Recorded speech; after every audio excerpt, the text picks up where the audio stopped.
لا انا اقول عبد الله المعمري حقيقه ارتكب اخطاء.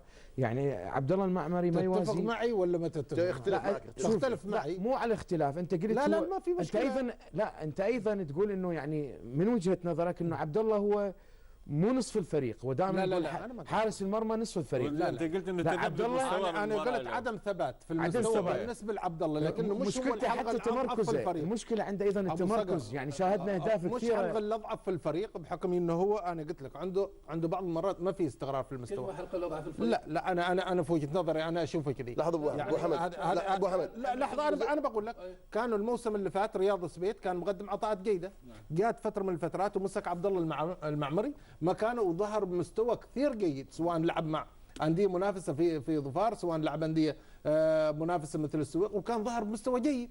ولكن الخطا دائما خطا الحارس، خطا المدافع غير عن خطا المهاجم واللاعب الوسط، لانه ما ينغفر الموسم يعني خطا في هدف. ممكن يحولوا لك الكلام يعني بشكل اخر. لا نفس الموضوع، يقول لك يعني النهضه عنده لاعبين مميزين في الدفاع والهجوم الوسط الهجوم. نعم اقوى خط هجوم. مستوى عبد الله ما يتوازى مع يعني قصدهم مثلا. نعم ما انا اللي لا يتوازى لا يتوازى. على سبيل المثال خلينا ناخذها بلغه بلغه ما الارقام بس، لان عندك لغه الارقام توحي لك. انت تتكلم على 9 ايوه لا بس عندما انت لا لاحظ خلينا ناخذها بالتوضيح اكثر على اساس ان الان ما نشوش على لاعب وبكره عنده مباراه، لكن على اساس ان نتكلم ان عبد الله المعمري من خلال مشاهدتنا للمباريات المنقوله الاخطاء اللي قاعد يرتكبها اخطاء قاتله، يعني ما ارتكب. يعني احنا عندما نتكلم ان دائما فايز رشيدي عامل فارق كبير في نادي السويق.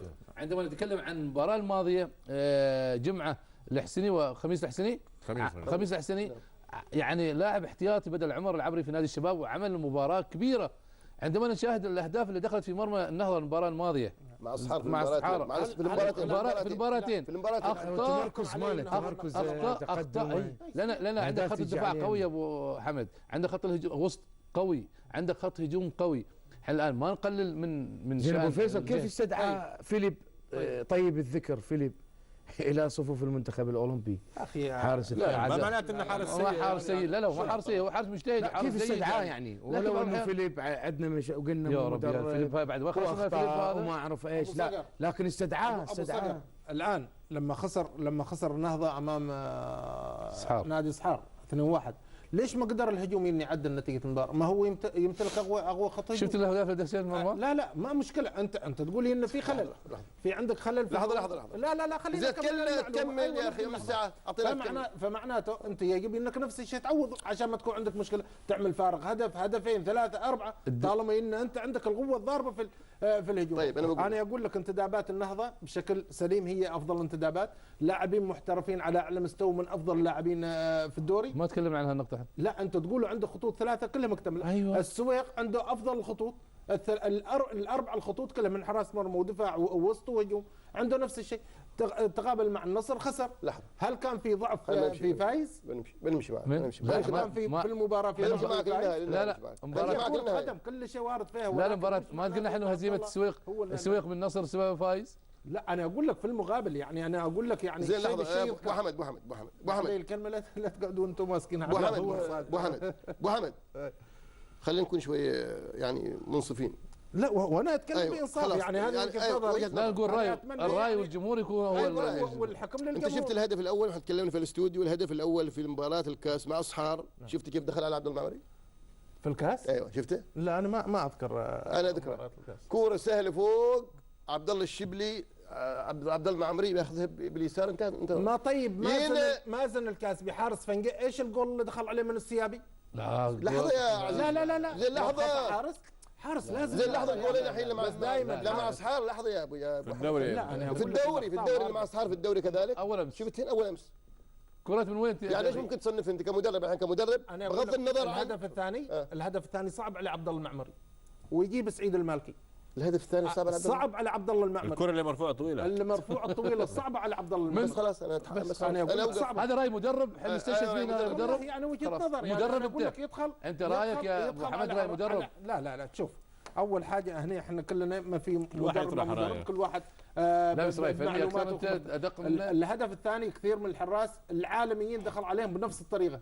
انا اقول لك لان الكوره هي مش ملعوبه يعني بشكل مستقيم لمنطقه 90 الزاويه الثانيه. نتمنى احنا التوفيق للكابتن عبد الله المعمري. عاليه ساقطه، وهذه تعتبر هناك خطوات الحارس هي اللي تحدد المسار، ما تحدد رده فعل ما رده فعل، لان الكوره كانت ساقطه يعني ما كانت بخط مستقيم موجهه الكوره. احنا نقول على عبد الله ان عندك اخطاء واخطاء قاتله، عن وجهه نظري شخصيه انا اقول، انت برايك لا؟ بس انا اقول لا اتمنى يعالجها، نحن نقول اتمنى يعالجها فقط. هذا الشيء اللي قلنا نفس الشيء، انا اقول حتى من يجب مساعده عبد الله المعمري، بس انا اكد على هذه الكلمه، انا اقول لك لا، عبد الله مش هو الحلقه الاضعف في الفريق. رايك نحترمه، لكن انا اختم واقول رايك نحترمه، صح ولا؟ نقول نتمنى التوفيق. نحترم وجهه نظركم، نتمنى التوفيق، لا لكن كلمه الحلقه الاضعف ما زلت انا اقول هو الحلقه الاضعف بين ثلاث الخطوط من نادي النهضه. ما في فريق مكتمل. حراسه اذا ما في فريق مكتمل بثلاث خطوط. لا اسمعني، من هو الفريق المكتمل بثلاث خطوط؟ اي فريق كره قدم في عمود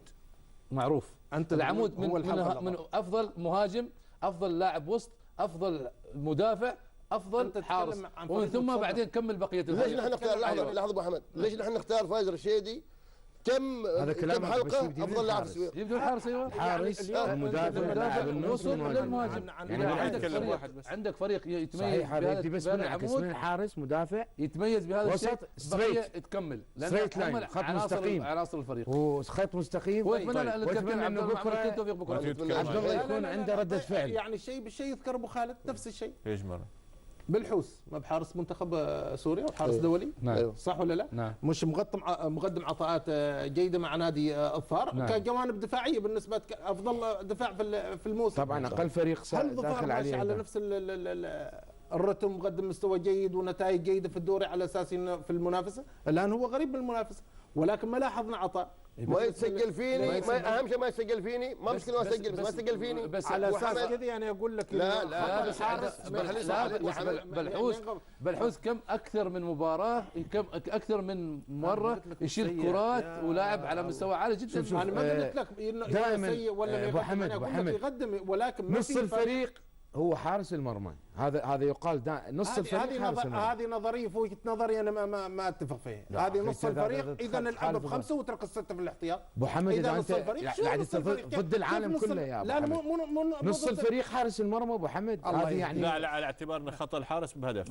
لا هذه هي، انا قلت لك انه خطا الحارس، خطا المدافع ما ينغفر، عكس خطا لاعب الوسط والمهاجم لا اكثر. طيب عموما عشان بس نتمنى كل التوفيق لعبد الله، وان شاء الله يكون كل التوفيق ان شاء الله الى الافضل. اذا نسيب